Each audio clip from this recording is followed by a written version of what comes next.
Assalamualaikum warahmatullahi wabarakatuh. Perkenalkan kami dari kelompok 13 mata kuliah Kewarganegaraan. Dosen pemampu Pak Taufikur Rahman dan kami yaitu Iswihana, saya sendiri dan sahabat saya yaitu Meliana. Kami dari program studi manajemen pendidikan Islam akan menyampaikan mengenai geostrategi Indonesia. Rumusan masalah yang akan dijelaskan dari kelompok kami yaitu ada 6 poin. Yang pertama mengenai pengertian geostrategi Indonesia, yang kedua tujuan geostrategi Indonesia, yang ketiga fungsi geostrategi Indonesia, yang keempat pengertian ketahanan nasional, yang kelima sifat-sifat ketahanan nasional, dan yang keenam yaitu mengenai konsep dasar ketahanan nasional.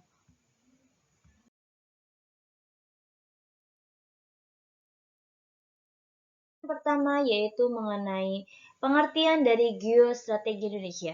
Dari kata geo itu sendiri artinya adalah wadah atau tempat hidup bangsa dan negara Indonesia. Sedangkan yang namanya strategi adalah sebagai ilmu dan seni menggunakan semua sumber daya bangsa untuk melaksanakan kebijaksanaan tertentu dalam keadaan perang maupun damai. Jadi, arti dari geostrategi Indonesia itu sendiri bahwa wadah atau sarana strategi untuk melawan sebuah ancaman atau tantangan dari luar maupun dalam untuk menghadapi semua tantangan itu tersebut dengan menggunakan sarana sumber daya bangsa Indonesia, baik itu mengenai letak geografisnya atau mengenai sumber daya manusianya atau mengenai sumber daya alam dan sebagainya. Maka dinamakan geostrategi Indonesia. Yang kedua yaitu mengenai tujuan geostrategi Indonesia. Dengan adanya geostrategi Indonesia, karena strategi mengenai letak Indonesia, karena Indonesia itu sangat unik, karena Indonesia itu diapit oleh 2 benua dan 2 samudra dan dalam posisi silang. Nah, 2 benua itu diapit oleh benua Asia dan benua Australia, sedangkan 2 samudra itu samudra Hindia dan Belanda, sehingga dalam posisi sangat strategis. Sehingga dengan adanya tujuan dari geostrategi Indonesia itu yang pertama, tegak hukum dan ketertiban. Maka dari itu sangat perlu, karena jika ada suatu kapal yang masuk dalam perairan Indonesia, harus izin dulu. Kalau misalnya tidak izin, maka harus ditegakkan hukum dan ketertibannya seperti apa. Kedua, terwujudnya kesejahteraan dan kemakmuran. Nah, dengan adanya tujuan geostrategi Indonesia ini bisa mewujudkan kesejahteraan dan kemakmuran karena Indonesia itu dengan letak strategis seperti ini itu bisa dimanfaatkan sumber dayanya karena yang strategis itu dengan memiliki dua musim yaitu hujan dan kemarau, sehingga banyak tanah-tanah yang subur, maka bisa ditanami dengan tanaman apa dan apa sehingga bisa terwujudnya kesejahteraan dan kemakmuran rakyat. Yang ketiga yaitu terselenggarakannya pertahanan dan keamanan. Dengan posisi Indonesia yang strategis, maka dari tujuan geostrategi Indonesia ini harus terselenggaranya pertahanan dan keamanan karena Indonesia dalam posisi strategis ini pasti adanya ancaman di dalam atau tantangan di luar atau di dalam, maka harus diperlukan pertahanan dan keamanan yang sangat kuat. Nah, poin yang keempat yaitu terwujudnya keadilan hukum dan keadilan sosial. Nah, dengan adanya tujuan ini, maka letak Indonesia itu harus adanya keadilan hukum dan keadilan sosial karena supaya Indonesia itu tidak terpecah belah. Terus yang terakhir yaitu adanya kesempatan rakyat untuk mengaktualisasikan diri. Jadi adanya kesempatan rakyat untuk menggunakan sumber daya Indonesia yang dimana letaknya sangat strategis ini untuk melakukan sesuatu usaha seperti Indonesia kan banyak mengekspor padi karena di Indonesia itu musimnya hanya 2 yaitu hujan dan kemarau sehingga tanahnya lumayan subur sehingga bisa para petani itu mengaktualisasikan diri yaitu dengan menanam padi seperti itu.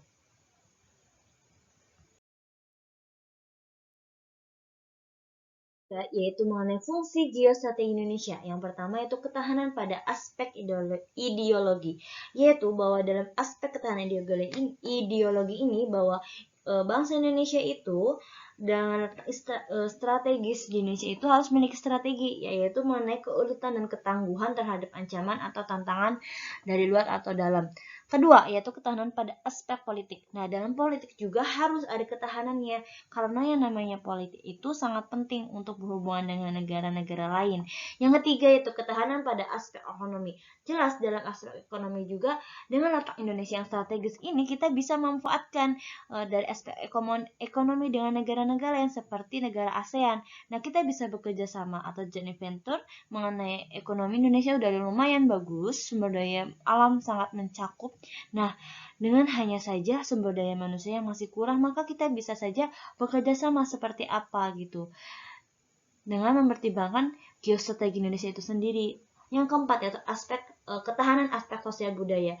Dengan adanya geostrategi Indonesia ini, maka harus adanya ketahanan aspek sosial budaya karena letak Indonesia sangat strategis, karena bisa saja negara-negara lain bisa mengakui budaya kita, sehingga harus adanya ketahanan aspek sosial budaya. Yang terakhir yaitu ketahanan pada aspek pertahanan dan keamanan.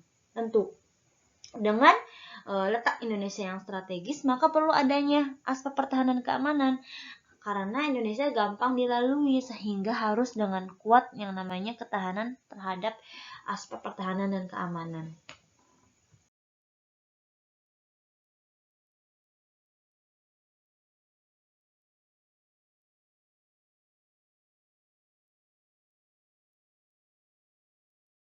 Sifat-sifat dari ketahanan nasional. Yang pertama yaitu manunggal. Maksud dari manunggal itu adalah terwujudnya kesatuan, perpaduan yang seimbang, serasi dan selaras di antara seluruh aspek kehidupan bermasyarakat, berbangsa dan bernegara. Jadi yang namanya ketahanan nasional itu harus benar-benar kita satu menyatu sehingga bisa terjalinnya yang namanya ketahanan nasional. Yang kedua yaitu mawas ke dalam. Maksud dari mawas ke dalam bahwa adalah untuk menumbuhkan nilai-nilai kemandirian bangsa. Jadi dengan adanya mawas ke dalam, bangsa Indonesia itu mengenai ketahanan nasional itu harus mandiri, tidak harus selalu bergantung dengan negara lain.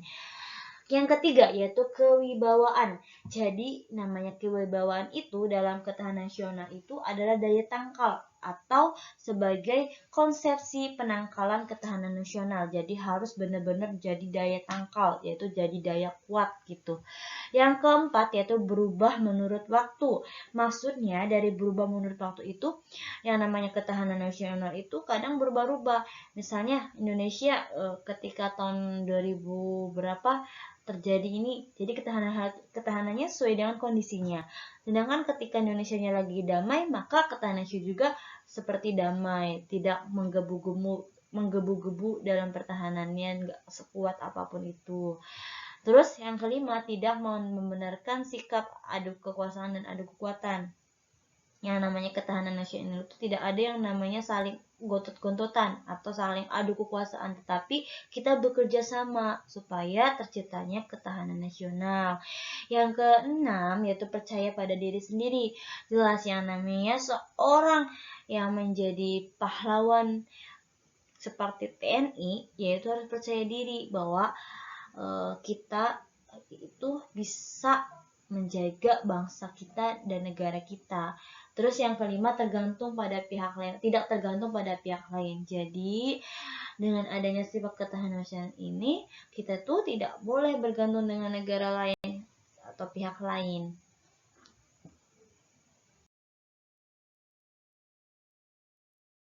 Dasar dari ketahanan nasional. Karena dalam geostrategi Indonesia itu perlu adanya ketahanan nasional karena saling berkaitan dan saling berhubungan.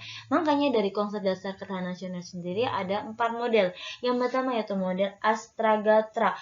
Maksud dari model Astragatra adalah hubungan bidang-bidang dengan memanfaatkan segala kekayaan alam seperti dari letak geografis, alam dan penduduknya. Sedangkan yang kedua yaitu model Morgan atau yaitu menganggap pentingnya perjuangan untuk mendapatkan power position atau posisi kekuasaan dalam satu kawasan. Misalnya Indonesia dalam satu kawasan, satu benua Asia, maka si Indonesia itu harus dalam satu kekuasaan di benua Asia itu sendiri. Tetapi dengan adanya model Morgenthau ini bisa akan terjadinya adanya advokasi atau mempengaruhi kebijakan untuk pengambilan keputusan sehingga mengakibatkan adanya balanced power atau keseimbangan dalam mengambil atau keseimbangan posisi gitu. Sedangkan ketiga yaitu model Alfred Teismahan yaitu bahwa terwujudnya suatu bangsa ketahanan nasional itu harus memenuhi unsur-unsur. Yang pertama yaitu unsur geografi, kedua yaitu bentuk dan wujud bumi, yang ketiga yaitu luas wilayah, yang keempat yaitu jumlah penduduk, yang kelima yaitu watak nasional, yang terakhir yaitu sifat pemerintahan. Sedangkan menurut model Klein bahwa suatu bangsa untuk mengenai ketahanan nasional itu harus melihat suatu negara dari luar, yaitu dipersepsikan oleh negara lain, yaitu contohnya seperti Indonesia. Nah, Indonesia itu harus bertanya kepada negara lain mengenai bahwa Indonesia itu seperti ini loh ketahanan nasionalnya. Jadi itu melakukan persepsi dari negara lain. Jadi itu Indonesia menerima pendapat dari negara lain mengenai ketahanan nasional yang ada di Indonesia, seperti itu.